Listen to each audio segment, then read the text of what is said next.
Menopause म्हणजे स्त्रीच्या आयुष्याचा एक नवा अध्याय. हातातून निसटून चाललेला वेळ आणि वय आणि मनासारखं जगता न आल्याची खंत, हार्मोनल इम्बॅलन्स, येणारा थकवा, होणारी चिडचिड आणि आता मी पहिल्यासारखी राहिली नाही ही खंत मनात घेऊन खूप साऱ्या स्त्रिया जगत असतात. हे सगळे बदल हे नॅचरल आहेत आणि आपण ते स्वीकारायला सुद्धा पाहिजे आणि त्यातून सुद्धा आनंदी कसं राहता येईल हे बघूयात. चला आज मेनोपॉजवरती बोलूयात. Hello, good morning. आज आपल्या बागेत एक नवीनच पाहुणी आली आहे. महिना होती की साळुंकी काही लांबून दिसलं नाही मला, पण बहुतेक पाण्याच्या शोधात आली असावी. उन्हाळा सुरू झाला आहे, ऊन भरपूर वाढलं आहे. बागेमध्ये थोडीशी 4-5 झाडं लावायची होती आणि त्याच्यानंतर मग म्हटलं व्यवस्थित सेट करून मग पाणी ठेवूयात. पण म्हटलं नको, आधी पाणी ठेवूयात आणि मग नंतर कधी झाडं आणू तेव्हा लावता येतील. तर गेल्या वर्षी तुम्ही बघितलेलं की हे जे पाणी ठेवलेलं आहे तर याच्यामध्ये खूप सारे पक्षी यायचे, मस्त डुंबायचे आणि ते दृश्य खरंच इतकं आनंददायी आहे ना. आणि असं मातीच्या भांड्यामध्ये पाणी भरून ठेवलं ना की ते थंड राहतं, ते पक्ष्यांना आवडतं. चला, आपल्याला ना सगळ्यांना मॉर्निंग रुटीन बघायला खूप आवडतं, कारण की आपल्याला स्वतःला सुद्धा वाटत असतं की आपलं एक प्रॉपर मॉर्निंग रुटीन सेट करावं. पण कितीही प्रयत्न केला तरी ते सेट होत नसतं. भरपूर कारणं असतात त्याला. त्यातलंच एक मोठं कारण म्हणजे रात्री लवकर झोप न येणं. 2-3 कमेंट होत्या की रात्री झोप येत नाही. खरंच आहे, मला सुद्धा नाही येत. आणि मेनोपॉज नंतरचं तर हे लक्षणच आहे की रात्री झोप न येणं, थकवा येणं. पण आता आपणच त्याच्यावरती काहीतरी उपाय शोधून काढला पाहिजे. तर आज मी वॉकिंगला गेले नव्हते, फक्त प्राणायाम केलं आहे. अक्रोड, बदाम आणि अंजीर ही रात्री भिजत टाकून सकाळी खाल्ली ना तर आपला थकवा कमी व्हायला मदत होते. तर काय होतं की रात्री उशिरा झोप लागल्यामुळे सकाळी लवकर उठावंसं वाटत नाही आणि उशिरा उठलं की चिडचिड सुरू होते. तर सकाळी उठल्यानंतर आहे ना, आपली आवडती गाणी, शक्यतो विठ्ठलाची गाणी लावली ना की मन एकदम शांत होऊन जातं.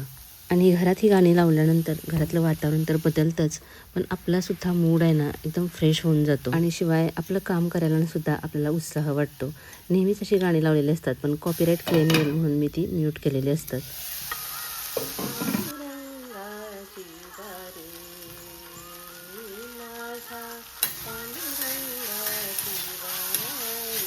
तर अशी सकाळची कामं माझी चाललेली असतात.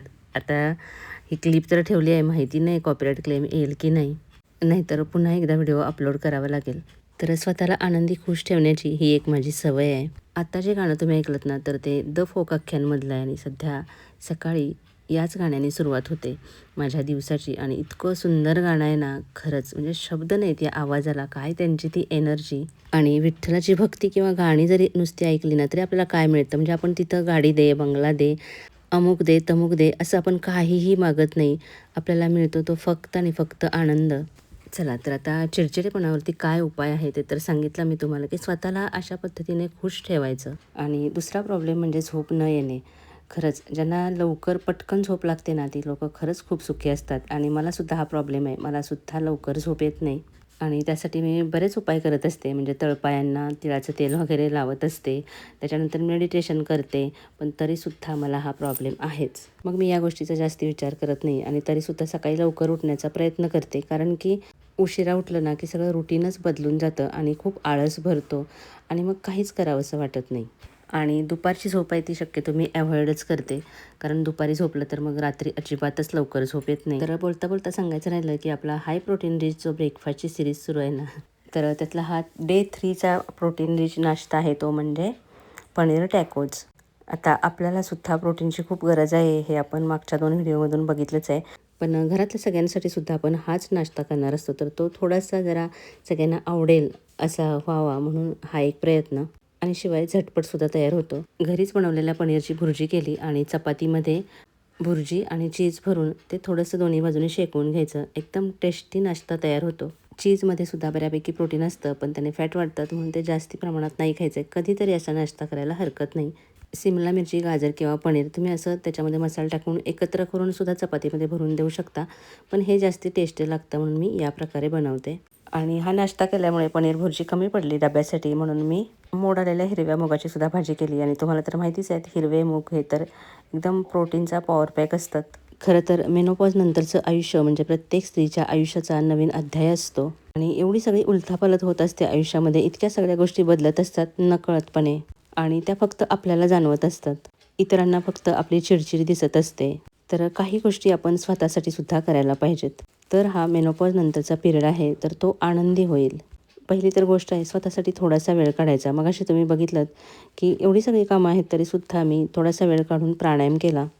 एक 10 मिनटं जरी आपण प्राणायाम केला ना, तरीसुद्धा आपल्याला दिवसभराची ऊर्जा त्याच्यातून मिळते. आता आज उठायला थोडासा उशीर झाला म्हणून मग चालायला जायला जमलं नाही. पण मी सध्या काय सुरू केलं आहे माहिती आहे का? सकाळी नाही जमलं तर संध्याकाळी जायचं. जेव्हा वेळ मिळेल ना, तेव्हा चालायला जायचं. म्हणजे जरी सकाळी उठायला थोडासा उशीर झाला, तरी पण रिग्रेट नाही करायचं. होतं असं कधी-कधी, तर सकाळी जर वेळ असेल, तर थोडासा घरातच व्यायाम करायचा किंवा संध्याकाळी चालायला जायचं. काहीही करून रोज थोडंसं तरी चालणं व्हायला पाहिजे. आता खरं तर होतंय काय, की चालायला जायची तरी इच्छा असते, पण पाय दुखतात.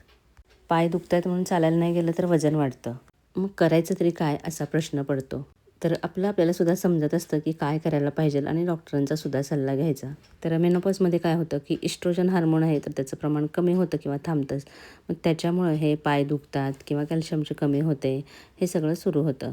किंवा ही जी सगळी गडबड सुरू आहे ना, तर ती फक्त आणि फक्त ह्या हार्मोनल इम्बॅलन्समुळेच होत असते. मग आपल्याला वाटतं की आता मी पहिल्यासारखी राहिली नाही आहे, पहिल्यासारखी एनर्जेटिक नाही आहे.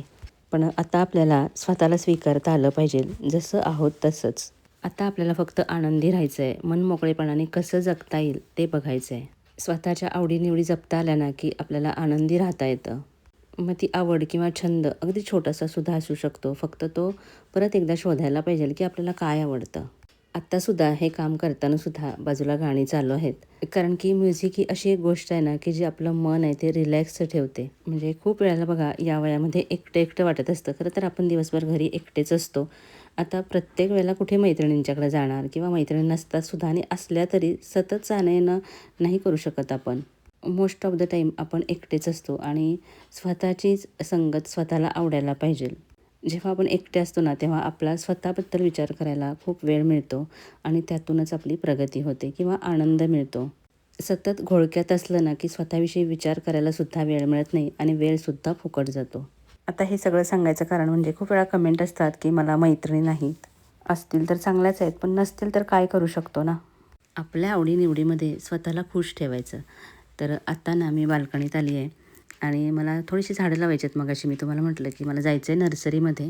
पण त्याआधी ही जी काही झाडं दिसत आहेत तर त्याचीसुद्धा कटिंग लावायची आहे. तर हे स्पायडर प्लांट आहे ना, तर त्याचं हे बेबी प्लांट आहे. आणि किती सुंदर दिसतात ना ही स्पायडर प्लांट. आणि ही घरामध्ये जेवढी पण स्पायडर प्लांट दिसतात ना, तर ती एका प्लांटपासून मी बनवलेली आहेत. आणि तुम्ही नेहमी विचारता की ही झाडं इतकी छान राहतात तर कुठलं खत वगैरे घालते. तर ते तर पुढच्या व्हिडिओमध्ये सांगेनच. जेव्हा झाडं लावणार आहे ना, अजून एक 3-4 झाडं आणणार आहे, तर ती लावताना तुम्हाला दाखवेनसुद्धा की कशी लावते, काय खत टाकते त्याला. पण याचं अजून एक कारण आहे म्हणजे या बाजूला बघितलंत तुम्ही की खूप जास्तीचं ऊन येतं आणि फुलझाडं असतात ना, तर त्यांना खूप उन्हाची गरज असते. म्हणजे पाणी पण पाहिजे, ऊन पण पाहिजे आणि शिवाय आपण त्याची काळजीसुद्धा घेतली पाहिजे. तर हे एवढंसं झाड लावायला किती वेळ लागला सांगा? मोजून 5 मिनटं लागली. पण इतकं सुंदर दिसतंय ना, तुम्हाला दाखवते. आणि हे एवढ्या छोट्या-छोट्या गोष्टी आपल्याला किती आनंद देऊन जातात. हे बघा एवढंसंच एक पॉट होतं, तर त्याच्यामध्ये लावलंय, तर किती वाढलंय ते स्पायडर प्लांट आणि किती सुंदर दिसतंय. आणि ज्याच्यामध्ये मी आता स्पायडर प्लांट लावलं ते छोटंसं पॉट आहे ना, तर ते आधी त्याच्यामध्ये काय होतं सांगा? ही बाजूला झिझी प्लांट दिसतंय ना, तर ते आधी त्याच्यामध्ये होतं. ते आता बघा दुसऱ्या कुंडीमध्ये मी ट्रान्सफर केलं. किती छान झालंय आता ते झाड.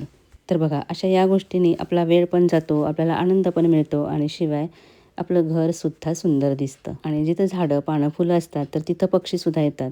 म्हणजे पहिला तर फक्त चिमण्या यायच्या, पण आता इतके वेगवेगळ्या प्रकारचे पक्षी येतात ना, की ते बघून आपोआपच मन खूप प्रसन्न होऊन जातं. खरं तर ही ड्राय बाल्कनी आहे त्याच्यामुळे बाकीचं पण सामान तिथं आहे आणि त्याच्यामुळे मी अजून जास्तीची झाडं इथं लावू शकत नाही. फक्त जी ग्रिल आहे ना, त्याच्यामध्येच मी ही सगळी झाडं लावलीत.